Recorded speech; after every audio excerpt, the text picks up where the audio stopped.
یہ کہانی فیس بک سے لی گئی ہے جو کہ بہت خوفناک ہے۔ میرا نام مبشا ہے اور میں کراچی سے تعلق رکھتی ہوں۔ حادثہ کچھ ایسا تھا کہ میں اور میری بہن عائشہ ایک فلم دیکھنے گئے تھے۔ رات کے 8 بجے کا شو تھا جو کہ 11 بجے ختم ہوا تھا۔ سینما سے باہر نکلنے کے بعد کافی لمبا راستہ تھا جو روڈ کی طرف جاتا تھا، بالکل سنسان راستہ۔ آبادی اس وقت اس جگہ بہت کم ہوا کرتی تھی۔ 35 سال سے زیادہ کا وقت ہو گیا ہے اس بات کو۔ خیر، بتانے کا مقصد یہ ہے اس واقعے کو 35 سال سے زیادہ کا وقت ہو گیا ہے، مگر ایسا لگتا ہے کہ یہ کل ہی کا واقعہ ہو۔ خیر، ہم سینما سے نکل کر روڈ کی طرف جانے لگے۔ رات کے 12 بج چکے تھے۔ اس وقت ٹرانسپورٹ نہیں مل رہی تھی تو میرے ابو نے مجھے اور میری بہن سے کہا کہ ابھی وقت بہت ہو چکا ہے اور کوئی رکشہ ٹیکسی بھی نہیں مل رہی اور اتنی رات ہو گئی ہے، ایسے میں یہاں کھڑے رہنا خطرے سے خالی نہیں۔ پھر ابو نے کہا کہ ہمارا گھر کا راستہ جہاں سے نکلتا ہے وہ سائڈ قبرستان پڑے گا تو ہم جلدی سے گھر پہنچ جائیں گے۔ خیر، ہمیں گھر تو جانا ہی تھا۔ ابو کی بات پر عمل کر کے ہم ابو کے ساتھ ساتھ چلنے لگے۔ رات کے ٹائم سنسان جگہ، اوپر سے ساتھ میں قبرستان اور کتوں کے بھونکنے کی آوازیں وحشت پھیلا رہی تھی۔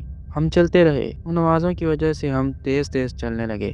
اندھیرا کافی تھا، کچھ نظر بھی صحیح سے نہیں آ رہا تھا۔ اچانک ابو کو بہت زور سے ٹھوکر لگی اور وہ زمین پر گر پڑے۔ ہم نے ابو کو اٹھانے کے لیے جھکے ہی تھے کہ وہ ایک قبر تھی، ٹوٹی پھوٹی، اور اس ٹوٹی قبر پہ ایک تختی لگی ہوئی تھی۔ اس تختی پہ کسی کا نام لکھا تھا، آدھا مٹا ہوا، شاید کسی کی بہت پرانی قبر تھی۔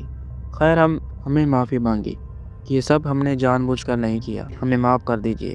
ہم نے دیکھا کہ ایک اونچا سا سلیب بنا ہوا تھا، اس پہ کفن میں لپٹی ہوئی کوئی عجیب سی چیز بیٹھی ہوئی تھی۔ اس نے پتھر ہاتھ میں لیا اور ہماری طرف پھینکا۔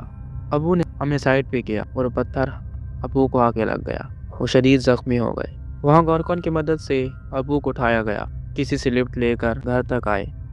ابو بہت بری طرح زخمی ہوئے تھے، 2 دن لگے ابو کو ٹھیک ہونے میں۔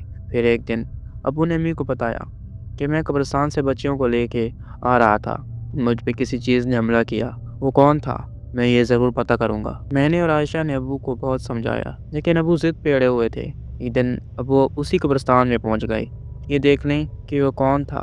ابو کافی دیر اسے قبرستان میں ڈھونڈتے رہے، پھر سے ان پہ اسی چیز نے حملہ کیا تو ابو کے سر پہ چوٹ لگی۔